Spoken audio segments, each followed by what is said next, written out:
I think that it's pretty undeniable that Trump is kind of a mean-spirited guy. Every single thing that he does is just ultimately to serve his needs or his ends at the end of the day. To call somebody demonic like Donald Trump, who's actually against the 10 million people who have been human smuggled into this country, many of them children. Have you ever been down to the border, Destiny? Have you seen the rape trees? Trump brought world peace. How dare you? The virtue signaling is off the charts. I didn't kill anybody. And even in this State of the Union, which, as you said, and I'll agree, he did better than, if the standard is he was able to walk and get up there and read words off a teleprompter. For whatever reason, his position on the war in Gaza has just totally ruined his campaign. This is just not the case for Donald Trump. Oh my goodness, this is getting hot. Hey fam, welcome and welcome back to One and Done. What a diverse panel that Piers Morgan has put together on Uncensored.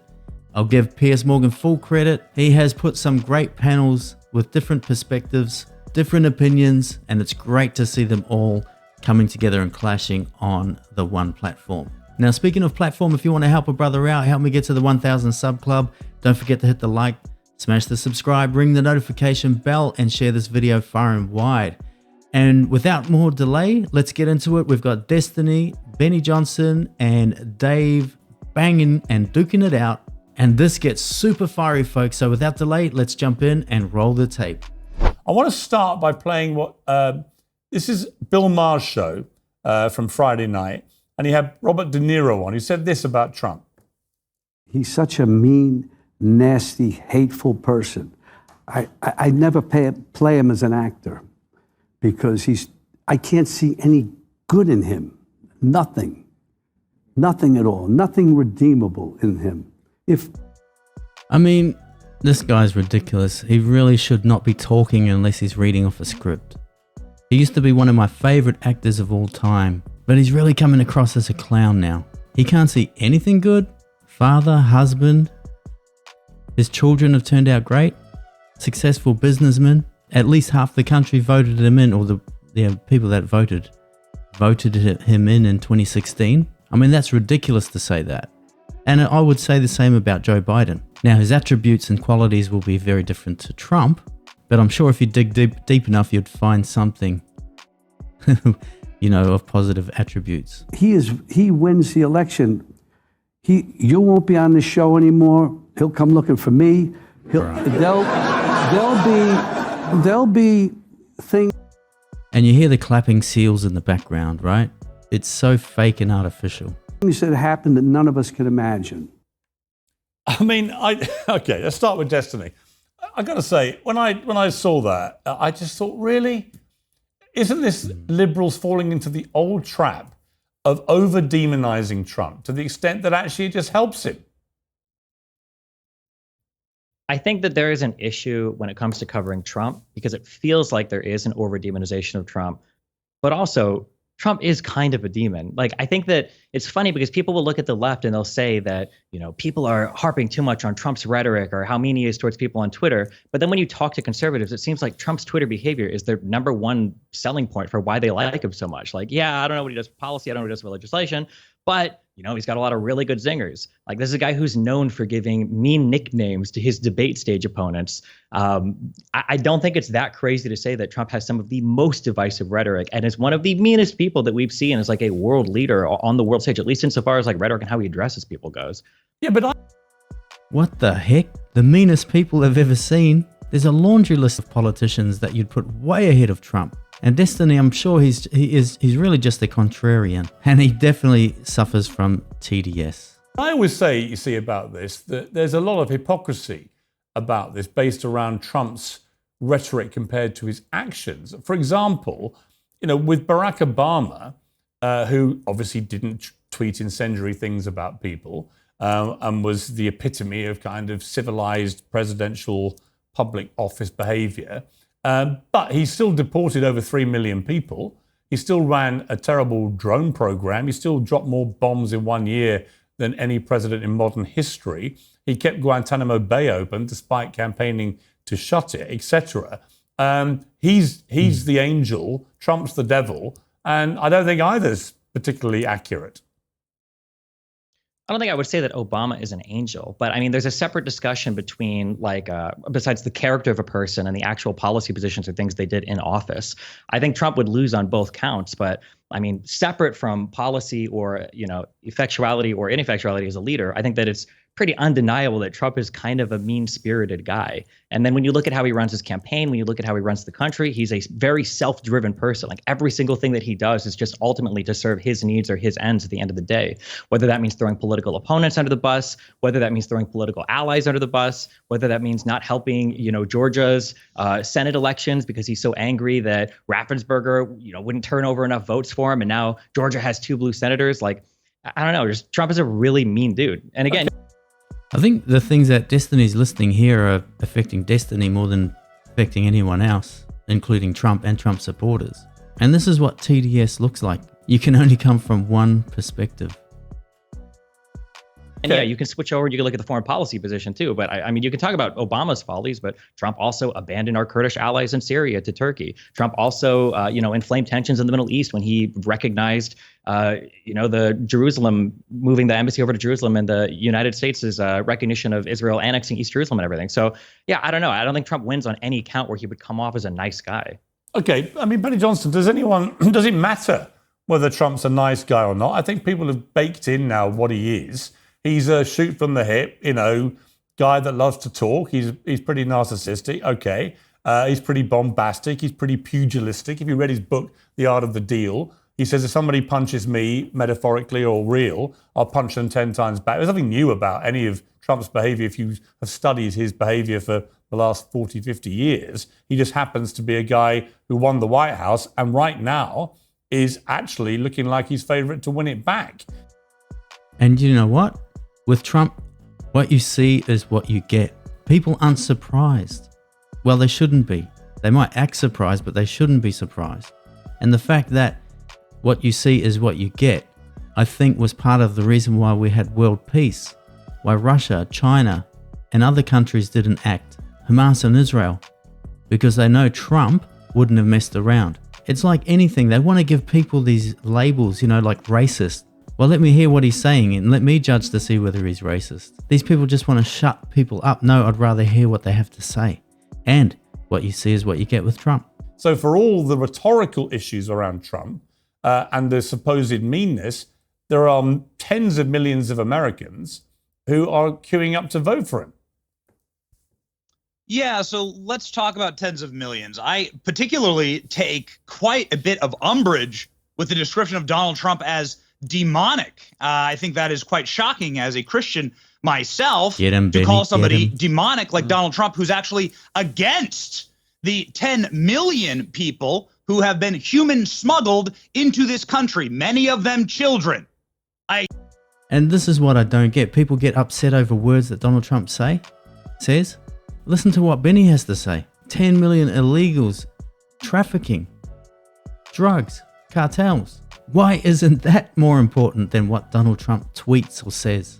I remember a time not too long ago when people the left cared about children in cages. Yet now they're calling Donald Trump demonic. He wants to stop these human smuggling by the cartels. Have you ever been down to the border, Destiny? Have you seen the rape trees? Have you seen the little children's toys that are left down there from the human smuggling that is created by Joe Biden, the biggest human smuggler in human history? Do you know the carnage and the horror that is being created by those policies? Destiny thinks that's funny. Destiny thinks that's funny. That tells you all you need to know about Destiny. He's acting like a clown right now. Let's not even talk about what Joe Biden has done to the world stage. Donald Trump brought world peace. You're going to talk about Kurds and wars? How about Ukraine? Joe Biden could have stopped that war before it even started. Joe Biden continues that war and continues the funding of that war that is leading to the wholesale slaughter of an entire region. Joe Biden could stop it right now. Joe Biden has brought war around the world. And then let's talk about the fentanyl poisoning America. You want to talk about cruelty? It took Joe Biden 400 days to go to East Palestine in Ohio, a city that was poisoned by our federal government in a chemical explosion. Old Dan Benny is dropping bombs on Destiny right now. Now, Destiny's been slapped around from pillar to post. Ben Shapiro treated him like a toy. Candace Owens' mama bared his butt. And now Benny's giving him the full slap around. much less the chemical explosion that is happening all throughout America with fentanyl, slaughtering 100,000 Americans. And the final thing I'll say here, how dare you call Donald Trump demonic when Joe Biden hasn't even said Laken Riley's name correctly, called her Lincoln Riley when he was forced to. This woman was slaughtered by a criminal alien who was in this country illegally, who was released by Democrats and went on to slaughter a nursing student in Georgia with his bare hands. And Joe Biden apologized to the murderer. How dare you say, Joe, that Donald Trump's demonic? Whoa. Can you defend any of that behavior? Damn, did Benny miss? He did not miss. He went straight for Destiny. Destiny, oh my God. Oh my gosh, Destiny's KO'd in the first round, man. Oh my goodness. Final thing I'll say here is Joe Biden wouldn't acknowledge his own grandchild. Even the New York Times said that is a sick, evil behavior. So if you're looking for demonic behavior, my friend, I got it for you. It's sitting in the White House in 1600 Pennsylvania Avenue in a diaper right now during nap time. Wow. Okay, that's what I call a rebuttal. Let's come to Dave Smith. Before we do, let's play that clip that Benny read. Just shut it down. Go to commercial break. Do something. Look at Destiny. Oh my gosh. Oh my gosh, Benny. Woo. Our boy Benny. Damn. Reference. This is when Joe Biden, in the State of the Union address, did not pronounce Laken Riley's name properly. It's not about him. It's not about me. I'd be a winner. Not really.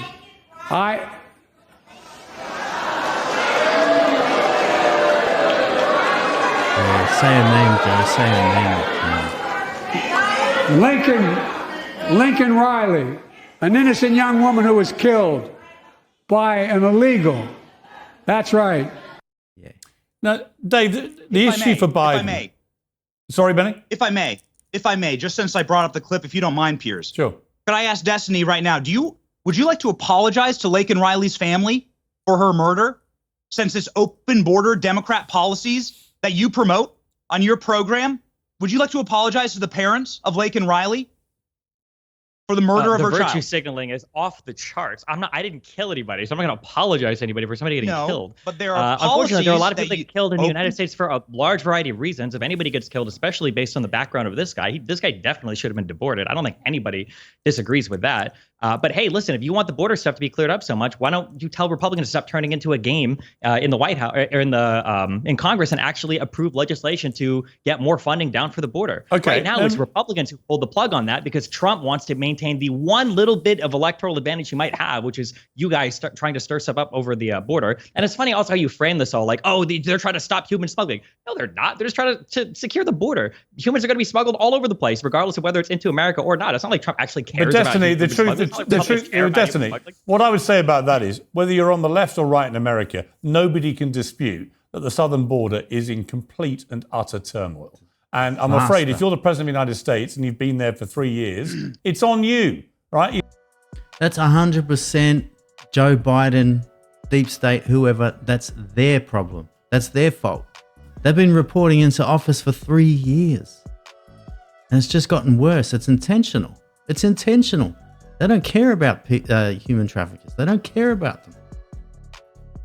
He's done nothing to stop it. In fact, he's made it a lot worse. Dave Smith, you've been very patiently waiting. Get stuck in. This is the most patient I've ever been in my life. I know. I appreciate it. But get stuck in now. He's watching the show. Yeah, well, look, I mean, I think probably Destiny, even you could admit that it just shows such a tremendous disconnect and a contempt for the voters and this weird woke progressive value that after getting her name wrong, he apologizes in his next interview for calling the guy an illegal and says he should have said undocumented, but doesn't say, hey, like, can you at least grant that apologizing for calling an insensitive name to the murderer and not apologizing for getting the actual name of the murder victim correct it's like, are you trying to throw the election? It's almost as if like these woke progressive values have taken people to a point where they can't even do what's in their own political interest, because you would just think that the vast majority of voters would be like, well, clearly you owe an apology to one of these people and it's not the murderer. Dave, what do you think is going to happen in November?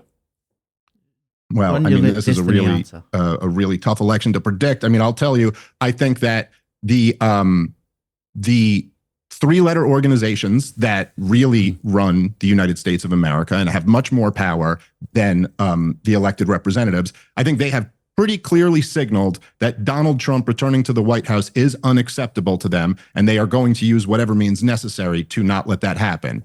And in that case, like if you're betting against the CIA, you may not win. If there is a democratic process and Trump is not removed, as of right now, I think there's absolutely no question that Donald Trump gets elected. Look, if you look at any of the polling, the major two issues are the economy and immigration. And Trump is where the American people are much more than Joe Biden is. He can try to spin it now and say, oh, well, we're trying to do border security, but the Republicans aren't playing ball. But you just can't ignore the last, since 2016, Trump was demonized viciously by every single progressive for talking about building a wall, talking about having border security. To try to turn it around now and be like, no, I'm really the border hawk and the open border is Donald Trump's fault is just not going to sell. Their message on the economy is essentially, the economy is really good. You're just too stupid to realize how good it is. And also, I think Donald Trump, at least rhetorically, with foreign policy, is much closer to where the American people are right now, which is after 20 plus years of terror wars, every last one of them an absolute disaster. The funding the war in Ukraine, everything they said was going to happen has not happened. And I think that the kind of non-interventionist America first, again, at least rhetorically, there's a lot of things Trump did on foreign policy that I don't support.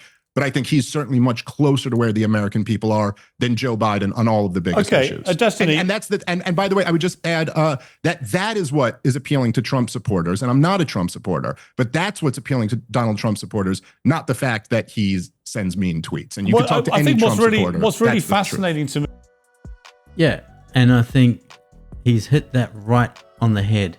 Trump has got some great policies and he didn't get everything right, but he was operating with one hand tied behind his back. He had those neocons in the White House with him, backstabbing him left, right, and center. But he did get a lot of things right. He got the border right, he got the economy right, he got world peace right. Now, how much would you give just for that right now? Now, the other thing is, with all of the deep state goings on, the justice system going against Trump, people like Dave, who are not real Trump fan supporters, are going, now wait on. You're talking about, the Dems are talking about democracy, this, that, and the other thing, fair elections, yet they are absolutely trying to go after Trump. They are doing everything within their power and possibly going to go beyond their power, they already have, to keep him out of the White House. They cannot get him back in the White House. And I believe they will do anything it takes so he doesn't get there. Why is that? Think about it. Why is that? Let me know in the comments. What do you think? Why do they not want him in there so bad? Right? And don't give me the, oh, he's evil, he's this, he's that. Give me some actual reasons. Me are two recent polls, Destiny, which I think should send a shiver down the spine of all Democrats, which is a poll from March the 3rd. Donald Trump's support among black voters has grown by 500% in the last 4 years, according to the New York Times. His support among black voters is now 23%, marking a 19% increase since October 2020. And a poll from the Arab American Institute from the end of 2023 showed support among Arab American voters for Biden has plummeted by nearly 60% in 2020 to 17% today. I mean, those two things are quite extraordinary when his main opponent is somebody that the Democrats love to demonize, quite literally. You use that word yourself, but they demonize him constantly as the worst racist in America. Why is it that those two things are happening? Well, for people voting from the Middle East or of Arab descent or whatever, right now they're probably going to be heavily influenced by stuff going on in Israel-Palestine, obviously. But I think that Americans' memory when it comes to foreign policy tends to be pretty short. So we'll have to see where Israel-Palestine is at in 6 months to see how much that's on the forefront of people's minds. But again, for any person that's not supporting Biden because they think he's being too harsh on Gaza, it's not like Trump would be any better. Again, Trump is a staunchly pro-Israel supporter. Trump was the one who recognized the moving of that embassy.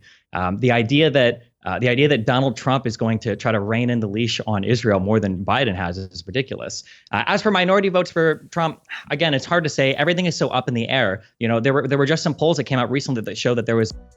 See, Destiny can't admit anything when it comes to Trump. He can't admit anything. He can't say, oh yeah, it could be it could be the border, it could be the economy.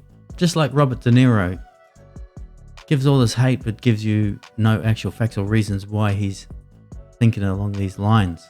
Almost like a 10-point swing in how people are viewing Biden's senility just after the State of the Union, where Democrats and independent voters now have a much more favorable view of Biden after the State of the Union in regards to his senility. And I also saw that the AP posted something today showing that a majority of American voters think that both Biden and Trump are too old and senile to be in office. So I think that we're going to have to wait a few months until we get closer to the election to see what people actually care about, because every time an issue comes up, people think this is going to be the election deciding issue. But then, in a couple of weeks, something else comes up.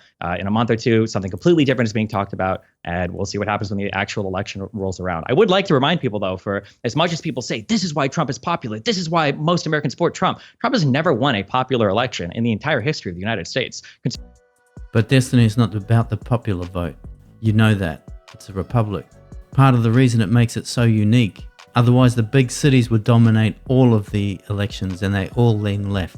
Let's carry on. Conservatives enjoy a great deal of structural advantage, whether it's the composition of the Senate and each state getting 2 votes, whether it's the composition of the House and a disproportionate amount of voters in conservative states being represented, or whether it's the Electoral College, where somebody like Donald Trump can lose to Hillary Clinton by millions of votes and still somehow come away with the presidency. So don't fall for this illusion that Trump has ever been the most popular candidate in the United States. That's not true. Even in the elections he's won, he's only won it because of the structural advantages conservatives enjoy in the U.S. election system. We're a constitutional dude. Have you read the founding documents? We're a constitutional republic. We're not a direct democracy. That's not how this country was founded. If you want that, move to a different country. That's not the presidency was never supposed to be part of what I just said. Was complaining about the structure. Destiny, shut up, bruh. This is getting embarrassing. Shut up. Sure about democracy. I was just explaining but using this idea, electoral system to point to the popularity of the president isn't exactly accurate. Are you following the conversation? The popular vote argument was never part of the founding of this nation and was never designed to be the way that we elect our leaders. So, I mean, again, that's just fantasy. And that also wasn't our point. Do you want to say any other obvious facts about how the United States works? Yes. So I mean, I guess what I'm saying is your argument is specious. Your argument is totally irrelevant because you're saying Donald Trump never won the popular vote, but who the hell cares?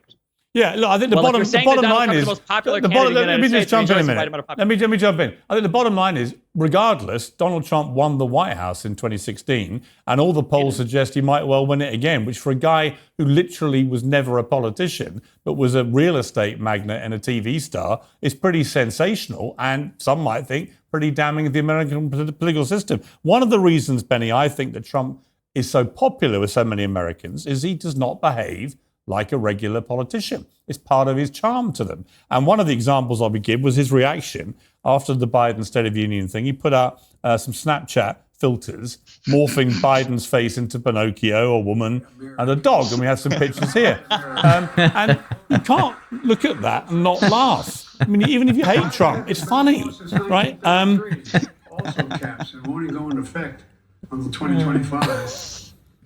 And by the way, that law was written and the benefit expires in 2025. New electric grids that are able to weather major storms and not prevent those forest fires. You see, Benny, this is part of the magic of Trump as a politician. Putting aside whether you think it's good or bad magic, or nice fairy dust or evil fairy dust, he is very, very smart at making Americans laugh, right? You can't watch one of his rallies with his free-rolling addresses to the world without laughing quite regularly, even if you hate the guy. And that is part of the reason that people gravitate to him. He's not like a normal politician. Look at Destiny. He's absolutely butthurt. He is butthurt. He can't take this. And Benny is owning this. Benny is laughing his head off. Oh man, Benny is a dog. I watch Benny. I love his podcast. Man, this guy is ruthless. Right. So Trump is the most famous man who has probably ever lived, and most powerful, quite frankly, man who has ever been a celebrity, because Trump's been a celebrity for 50 years. He really knows that industry. And it was quite interesting. If we want to go back to last weekend, we were able to sit ringside with Trump at UFC. We didn't know Trump was going to be there, but this weekend in Miami, in walks Donald Trump. 70,000 people in Miami cheering for Donald Trump. This used to be a blue city, and the roars were like a 70,000 person army taking the field of battle. It was really something to behold, but this is what was very interesting, Piers, and this is something I think you'll appreciate because you interview a lot of celebrities. At that event, there were NFL quarterbacks, billionaires, tech titans, media moguls, people that were leftists, people that were Democrats, every single one of them coming up to Donald Trump to say hello, to clap him on the back, to get a photo. Now, normally it's the politicians running up to the celebrities to try and get a little brush the shoulders, right? They were running to Trump. What does that say? That says Trump is culture. That says Trump is the epoch of where they actually want to be. The masculine American celebrity that has truly conquered. Oh, what's the matter, Destiny? You don't like a masculine man, bruh? Aw. Damn. And that has power. And that's actually what a lot of these people want. And so it was really quite remarkable to see that happening in real time. And it really clicked for me that Donald Trump is the creation of culture. And this is why they hate him so much. Well, why they need to cancel him. On that point, that was I read a survey several years ago when he won the first time. And it said that Trump, it was a study, a proper data analysis of celebrity power based on media coverage of celebrities around the world. And Trump had more media coverage than the next 1,000 most famous people combined, right? I don't think there's any doubt that Trump is the most famous person in the world. I would have put him up there with the late, great Queen of England, but now that she sadly died, I think Trump is the biggest star on the planet, for better or worse. The Queen was nothing near it, Trump. Piers, come on, bruh. Now, one thing I will say, man, I got to give Piers huge props, or as the UK people say, big ups.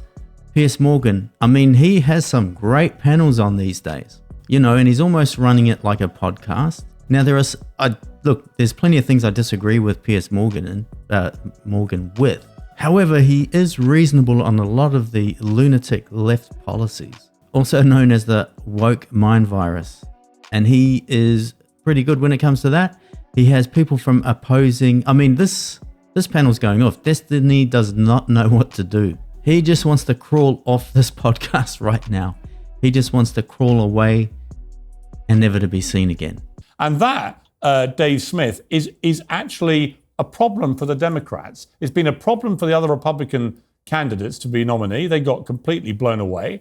And it's going to be a big problem for the Democrats if Joe Biden, who looks increasingly senile, can barely string a sentence together. He did okay, actually, at the State of the Union, but the perception of American voters right now, particularly Democrat voters, 2/3 of whom don't want him to run again, is that he's just too old. And Trump is, all right, he's not far off him in age, but in terms of vitality, it's like chalk and cheese.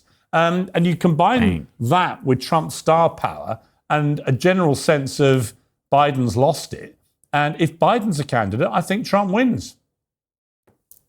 Yeah, I mean, look, again, like I said before, if Trump is not removed somehow, I think right now that's overwhelmingly what it looks like is going to happen. As far as, yes, Donald Trump is old too. I think most people in general would agree that, generally speaking, people this age shouldn't be president. The obvious difference is that if you go look at a tape from Donald Trump 10 years ago giving a speech, or you listen to him today giving a speech, he sounds exactly the same. That is not true for Joe Biden. He has very clearly lost a step. And even in this State of the Union, which, as you said, and I'll agree, he did better than, if the standard is he was able to walk and get up there and read words off a teleprompter. He did pull that off. The bar is very low.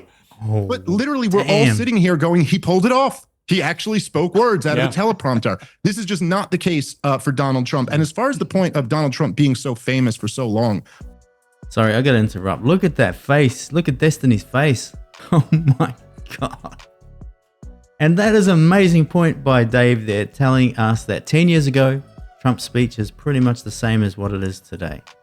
Now, PBD, Patrick Bet-David, gave a great story actually regarding Trump going from, I think it was Georgia. He was doing a rally there, going from Georgia and making sure he wanted to get to the UFC fight in Florida. No one thought he was going to make it. He ended up getting there and he stayed till the end, apparently 2 a.m. or something.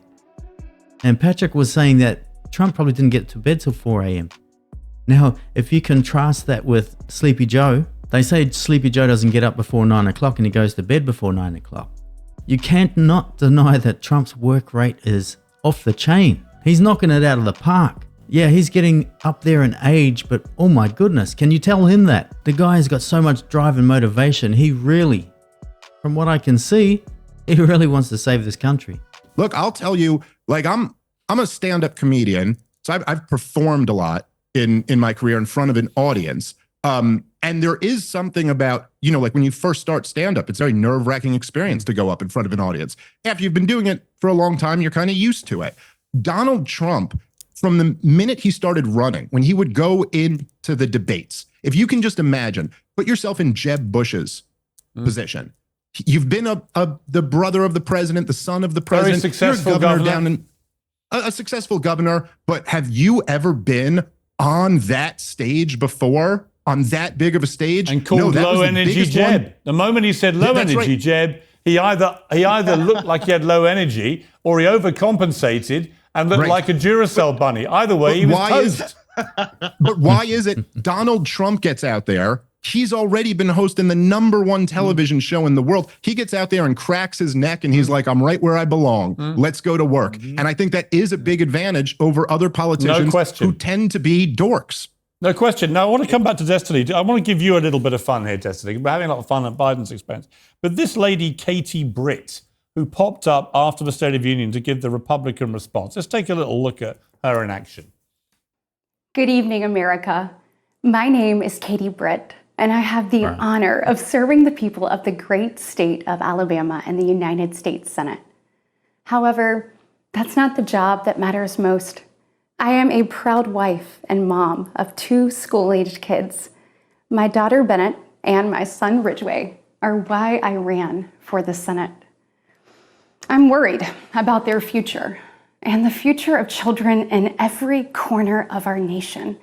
And that's why I invited you into our home tonight. Well, Scarlett Johansson popped up on Saturday Night Live and gave this version of Miss Britt. Good evening, America. My name is Katie Britt, and I have the honor of serving the great people of Alabama.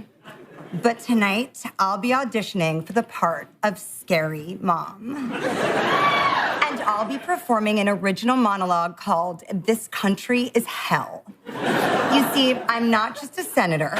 I'm a wife, a mother, and the craziest bitch in the Target parking lot. I'm worried about the future of our children, and this is why I've invited you into this strange, empty kitchen. Because Republicans wanted me to appeal to women voters, and women love kitchen. Well, Destin, before I get your reaction to this, Charlie Kirk, the CEO of the Trump-affiliated group Turning Points USA, said Joe Biden just declared war on the American right, and Katie Britt is talking like she's hosting a cooking show. So even a lot on the right were creeped out by this. I mean, it was completely, it reminded me a lot of Sarah Palin when she came along and John McCain inexplicably decided to go with Palin, which probably cost him that election. What did you make of this when you were watching it? I feel like it's a perfect summary right now of where the Conservative Party is at in the United States. This is like fake, this feigned outrage for what's going on. It's these impassioned pleas to save the country. It's the horrendous misciting. Like we just got, all of these people upset that Biden mispronounced the one lady's name, and here this lady is completely and totally misrepresenting this story, trying to blame Biden for the woman that had basically been sex trafficked. I think it was like 10 or 20 years ago. This lady's been traveling around the country telling this story for like some decades now. And Katie's trying to pretend like this happened under Biden. I just think it's a perfect summation of what the Conservative Party stands for right now, which is like all outrage and no substance. Benny, have you got any defense of Miss Britt? Did you think this was a powerful moment for the Republicans? This is why you're so good at what you do, Piers, because on its face, I agree with Destiny, because we deserved better as a response to the State of the Union. I can't believe I'm saying this, but you that's can't my headline now. That's my headline for the tease you for can't do it. this segment. Benny Katie Johnson, I agree with Destiny. Katie Britt deserves a Razzie for that performance. And if you listen to the way that she talks as like a normal person, that's not the way she talks. No. It's totally performative. And there are real serious person. It's not just a girl. It's Laken Riley. She's an American. Her family is mourning, and they deserve, obviously, to have their daughter alive and not slaughtered by a criminal alien. But as a Republican Party, messaging matters. It's really important. Yeah, that acting is a little bit like, what's it called, CNN or MSNBC's acting. Like, do you remember when Van Jones started crying because, Joe Biden won the election? That's how bad this acting was. Right up there with Van Jones. And you can't put up somebody like that. I don't know why they didn't pick Vivek. I got to be honest with you. I don't know why they didn't pick Vivek. I agree. This is absolutely a time to have Vivek Ramaswamy talk, and he's a great communicator. Yeah. Why they went this way, I do not know. It was a gift. This is the final thing I'll say. It's a gift. Because then suddenly the pivot goes from Joe Biden sort of angrily screaming for 90 minutes, getting Laken Riley's name wrong, and having a number of hot mic moments saying that Bibi Netanyahu needs a come to Jesus moment, saying that he wishes he had cognitive decline, which is both things Joe Biden said after the speech. Strange. Whatever. And Joe Biden getting yelled at by a father who lost his Marine son in Afghanistan. Steve Nakui was up there in the audience. He got arrested by Joe Biden afterwards, or at least by the Capitol Police. But all of that aside, Katie Britt then becomes the joke. Right. And so then you sort of like move, the target moves over to Katie Britt, and SNL doesn't open on her, a cold open on her instead of Joe Biden. Yeah, I completely agree. Stupid. I just want to pivot, if I can, Dave, with you to RFK Jr., who I know you've interviewed recently. He's a very interesting character. I've interviewed him several times now, and I find him very interesting. I think he's a really charismatic, experienced guy. He seems to wind up all the right kind of people. Clearly serious, and he comes from a serious political family. And he's raising money, and he's got popularity. What do you think of his significance in this race, if he has any? Well, I agree with you. I mean, I think he's a very impressive person, and he's very smart. I mean, look, he's a guy who you want to listen to who can't speak. So that's pretty impressive. He makes people he's going on a national speaking tour and resonating with millions of people. And he has major issues speaking. And you can get past that because he's just got interesting things to say. Yeah. I got to say, I do think that for whatever reason, his position on the war in Gaza has just totally ruined his campaign. And all you have to do is run the counterfactual here. I mean, imagine he had come out against that war and against U.S. support for it. Right now, 50% of Democratic voters call it a genocide. In other words, they believe that Joe Biden is funding and facilitating a genocide. There's also a good amount of non-interventionists on the right. He could have pulled in so many voters, been the real anti-war candidate, opposed to our proxy war in Ukraine, opposed to backing Israel in this war. And instead, as was pointed out earlier by Destiny, and I think he was right about this, that there's really nowhere else to go for a political candidate because Donald Trump is out there saying, I'll be even better for Israel. And then RFK is going around with Rabbi Shmuley and letting everybody know that he'll be even more pro-Israel. And there's this enormous contingency that is appalled by what's going on over there and wants no part of it, certainly not to be funding it. But he, for whatever reason, feels differently. And so I do think it's a real shame. I want to bring in just some news that's broken while we've been talking, actually. It's quite fascinating. I've got a sort of personal view on this. But Don Lemon, you may remember, who got fired from CNN. And he then got offered a lifeboat by Elon Musk, who said, look, come and do a show for me on X, rather like with Tucker Carlson. So the Don Lemon show was announced quite recently. And he then announced in the last 2 days his first interview was going to be with Elon Musk, technically his employer and certainly his bankroller for the new show. And he did the interview and announced it, and it was all going to happen, all going to be revealed, I think, on Monday. And Elon Musk has now cancelled Don Lemon's show because of the way the interview went, which has stunned Don Lemon, who said that he felt it went pretty well. But he said, Elon Musk is mad at me.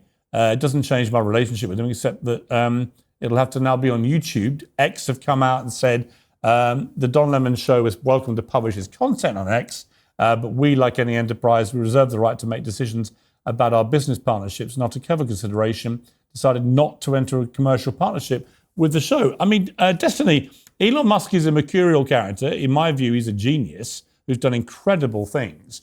but he has a very thin skin. I mean, I was supposed to interview him in January, was dealing with him directly, was going to go to Austin, and then he saw a clip of me and Zuby where I was criticizing his decision to allow Alex Jones back on the platform, which I still think was wrong. And I gave him a mild chiding over it, and he cancelled the interview, just like that, bang, and said he lost all respect for me. Can a guy be the king of free speech in the way that Elon Musk wants us to think he is and do this kind of thing? Well, first of all, he's entitled to do what he wants to do. I think that's different to free speech. He's entitled to have relationships, whether they're personal or business. He's entitled to that. But as far as free speech on Twitter or X, it is the most free speech, definitely out of the big platforms, the most free speech platform available. So people keep conflating the two, X and Elon Musk. And I think they're two different things. I don't think very many people hold freedom of speech as a principle. I think freedom of speech tends to be weaponized by the side that feels like they don't have a voice at any particular moment in time. So right now you see conservatives championing freedom of speech while simultaneously supporting Donald Trump, who said he would want to open up defamation lawsuits against media companies, or he would want to revoke the citizenship of Americans who set the flag on fire, or he wants to suspend the Constitution to run for office and investigate voter fraud claims, right? I don't think that people have these very principled commitments to freedom of speech. I think that they tend to just weaponize them when they feel like they're not getting their voice heard. I think for a long time for Twitter, conservatives felt that, and honestly, rightfully so. I think that some of the censorship stuff that was being exercised across a lot of the social media platforms was pretty heavy-handed, and I think thankfully a lot of policies have started to be rolled back. So YouTube doesn't censor people as aggressively as they used to. Rolled back by who? Rolled back by who? Definitely not the left. That being said, if you look at Elon Musk, you should have known from day one, as soon as the Twitter files dropped in the way that they did, where Elon Musk basically brought in a bunch of PR journalists to go over files that his employees would make available for him, for them to blow up the prior owners of Twitter. You should have known that his commitment to freedom of speech was only insofar as it would serve his needs and his ends. And I think you've seen that show up basically over and over again as he's ran Twitter. So it's no surprise that if he feels like somebody's not giving him the favorable type of coverage that he'd want, that he would probably try to axe these people from his platform, or he wouldn't be interested in working with them in the future. I mean, Benny, it's pretty extraordinary to cancel a show that you have bankrolled after one show, and it's an interview with you.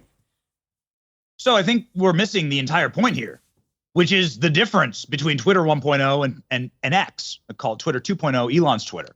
Twitter 1.0 wasn't just canceling shows. There were no shows, by the way, on Twitter 1.0. They were deleting accounts. They were deleting the voices of people. They were stopping you from speaking. They were deboosting your content. They were making it so people couldn't find you, or you couldn't grow on the platform. I was one of those people. I'm in the Twitter files. So is Charlie Kirk. So is a bunch of other people. They banned the sitting president of the United States, who had 88 million followers at the time. It's totally different to say, I'm in a business relationship with you, and I decided this business relationship doesn't work. Elon Musk does that all the time. He's a very shrewd businessman. That's what makes him the richest man on earth. And so Elon Musk isn't canceling Don Lemon's voice. That would be actually anti-freedom of speech. Anti-freedom of speech isn't I refuse to pay you money because I don't like the content. I think he's perfectly entitled to cancel the show if he's put money into it. Right. Of course he is. It's to the optics. It's the optics of it to me are a little bit like, come on, Elon. You do it. You give this guy a show. You do an interview. And Yes, you're wrong. You're wrong. All right. Who cares about the optics? Benny hit the nail on the head. The facts are facts. He didn't cancel him. He just said, you know what? I don't really want to do business with you. Now, this is Don Lemon. Can you blame him? And whatever went, I mean, everyone will watch that interview now, but how bad was it really to justify cancelling the show? Also, Twitter still deboosts content. They deboost whole platforms that people. See, this is the problem. He didn't cancel the show. He ain't going to fund it. He doesn't want to be a business partner with Don Lemonade. Now, Don got all salty and went and backstabbed him on the other place that sacked him, CNN. He's making it look like a real smart move by Elon. Like Benny said, Elon Musk, richest man in the world, very smart businessman. This is probably going to be another smart business decision he's made. people do. Like if you do a Substack link in your Twitter post because Elon's so mad about Substack trying to compete with Twitter, they'll literally deboost that tweet. So this still happens. The algorithm is open source. Well, Dave Smith, let me bring in you on something else that's broken, which is the US House of Representatives has approved a landmark bill that could see TikTok banned in America. This has been a raging issue for quite some time. Growing concern about China's influence over TikTok, despite TikTok saying that they have a US entity that's very separate. 150 million people in America use TikTok. It is the #1 news source for people under 24, I think, now in the world. Is it actually a good thing if America bans TikTok, or is it a bad thing? No, I mean, I think it's horrible. At least the text of the legislation that I had seen as of yesterday, and I'm not sure if that's changed as it passed today. But this Thomas Massie, who is, I believe, the best congressman in the country, he was sounding the alarm bells on this, and that the language is so vague and so slippery that it would give the government the ability to control all types of different social media sites and to censor all types of content. And keep in mind that the US federal government has been trying to regulate the internet and censor people online for years, from back when they attempted with SOPA to the net neutrality stuff, to all of the stuff we learned of in the Twitter files, where the FBI and even the CIA are coming in and talking about which accounts they want to be banned and asking Twitter why this person is still on there, and things where it was just people during the COVID lockdown saying like, hey, I don't think these lockdowns work, or hey, I don't think this vaccine actually does stop you from getting COVID. My point is, many of the people who were vindicated and turned out to be right. And so, yeah, I think there's a real problem with TikTok. But you don't think they were vindicated to be right, Destiny, when they said the vaccine No, of course wouldn't not. stop The you from vast getting majority it? of the COVID conspiracies were absolutely false. There is no worldwide vaccine passport mandate. There aren't all the these people most- dying from the- vaccines. listen, There wasn't created a bioweapons I'm not lab in Ukraine. okay, but you're arguing with something I didn't say. I'm saying the official narrative was that it didn't come from the lab. If you get the vaccine, you cannot get it and you cannot transmit it. These were huge stories that were flatly wrong. No, you're shaking your head. That's not wrong. The official position of the NIH or the government was not that if you get vaccinated, you will never transmit it and you will never get sick. I know that there is the one quote that people. Yes, I'm aware. Fauci There's said the that one multiple quote, but times. for anybody that honestly Fauci said followed it. any of Biden that said or it. saw all of the statements, nobody actually thought that. It is unfathomable to me that people that will make so many excuses for every single Trump gaffe will come out and take like 7 words quoted by the What president. excuse have I made oh my for God, Trump? they said the vaccine was 100% effective. It would never. That's unbelievable. Nobody really thought that. That's an unbelievable Okay, fine, position. fine. But also, the only thing I was thought trying it. to the idea that all these people were Nobody really vindicated. thought They it, weren't but the vindicated. Don't take him president. serious. Okay, you're right. First off, I haven't made any excuses for Trump gaffes. I think you're just trying to create something that you assume is me. But nobody said it, nobody thought it, except the president of the United States of America and Fauci. You're right. Nobody else ever said that you can't I get think COVID you need more if you than get the one vaccine. sentence of a thing to see if they genuinely thought that the vaccine would be 100% prevent. Like none of our vaccines are 100% effective or prevent the transmission of 100% of a disease if you caught it. There's no vaccine like that. Can I just say, chaps? So they shouldn't have said that then. Can I say, chaps, you have all 3 of you lived up to every expectation as a collective unit. So thank you very much indeed. We've covered a wide range of things. I've thoroughly enjoyed it. I appreciate you coming on Uncensored. Thank you very much. Well, there you have it, folks. That was an extremely fiery encounter, especially early on. Now, our boy Benny, he absolutely smoked Destiny. Now, I don't know why Destiny keeps trying to debate these people. You know, he's just not in the same class or level. I wouldn't go anywhere near these people. Ben Shapiro, Candace Owens, Benny Johnson. Now, I didn't know Benny was such an alpha dog. Oh my goodness, he had Destiny by the neck and he wasn't letting him go. Now, Dave's always level-headed whenever I've seen him speak, whether it's been on PBD podcast or any other platforms I've seen him on. He makes sense, he's very balanced. And once again, I got to give huge props to Piers Morgan. Like I said, I don't agree with some of the things he says, you know, a lot of the things he says sometimes. What he was saying about Elon Musk, you know, for example, cancelling his interview with Piers. I understand Piers's perspective, however, that's Elon's decision. And I believe Elon was well within his rights to reinstate Alex Jones. Yep, he changed his mind. He's changed his mind on other things as well. I believe he was actually a Biden supporter. I may be wrong, let me know in the comments. But he ain't supporting Biden anymore. And in regards to the Don Lemon situation, I see the X platform as a separate entity to the decisions that Elon Musk makes in regards to business. So, for example, with Don Lemon, he hasn't cancelled his show. He just says, I'm not going to be a business partner. I'm not going to invest in your show. I'm not going to invest in you. That's more of an indictment on Don Lemon. Now, I've seen some of the pushback that Don Lemon's done on that interview. I've seen clips of it, and I don't blame Elon Musk. The stuff that he was digging for was really shouldn't be at the top of the list. There are other more pressing things that Elon Musk is facing and concerned about. But boy, oh boy, did Benny bring the smoke, folks. He was fired up and he was shooting from the hip without missing. Now that's it from me. Now, if you want to drop your comments in the comments section, I'll jump in there later and obviously respond as I normally do. If you want to help a brother out, help me get to the 1,000 sub club. Don't forget to hit the like, smash the subscribe, ring the notification bell, and share this video far and wide. And I'll catch you in the next video.